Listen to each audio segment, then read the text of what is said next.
Welcome to Smart PT. My name is Jonathan Reimer. This week I want to talk about what a manipulative therapist should look for after performing a spinal manipulation. Some of our clients are hypomobile and a manipulation will be sufficient in terms of the treatment protocol, and we'll just follow that up with stretching and mobilization.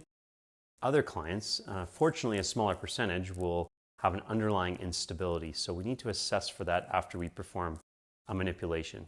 If we do find an underlying instability, the management plan changes dramatically. If we find a region of instability, we need to find out what direction or directions are involved so we can educate the client in basic movements to avoid for protection. But it's also very important that we develop a core strengthening program to help to support that region. So after I've determined that there's an instability in the area, I am going to do an assessment of the core. I still like to use the active straight leg raise. I do it in both supine and prone. What I'm looking for is, as the person elevates their leg, is the pelvis and core activating and under control? I use a basic graduated system of grading it. Poor would mean there's no core control and no core activation, and the pelvis and spine seems to be a bit out of control with the leg lift. I'm looking for rotation one way or the other as they lift their leg. Fair. With cueing, I can prompt some core activation and a little bit better stability, but it's still not great. I would give a person a rating of good.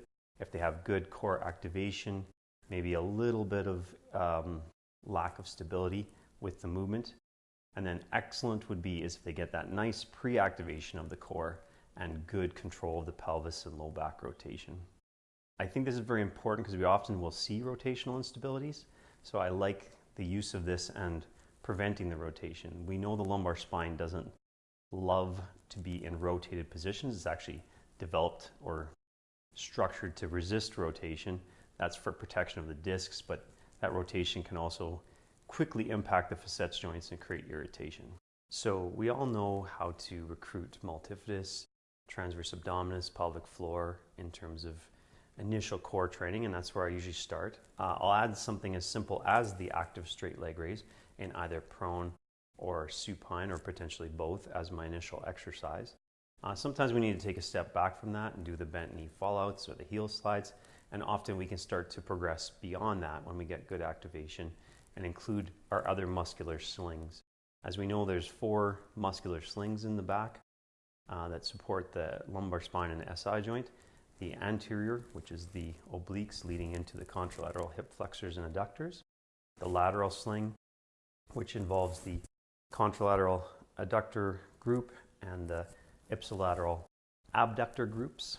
Then there's the deep posterior, which is the erector spinae through the thoracolumbar fascia into the gluteal muscle. And then there's the more superficial posterior, which is the latissimus dorsi through the thoracolumbar fascia to the contralateral glutes, sacrotuberous ligament, and the hamstring.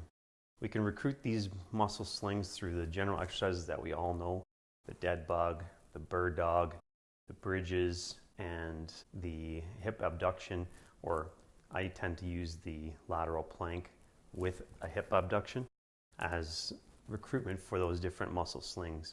So basically, in a nutshell, do your manipulation. Determine whether or not the joint has been fixated because of an underlying instability.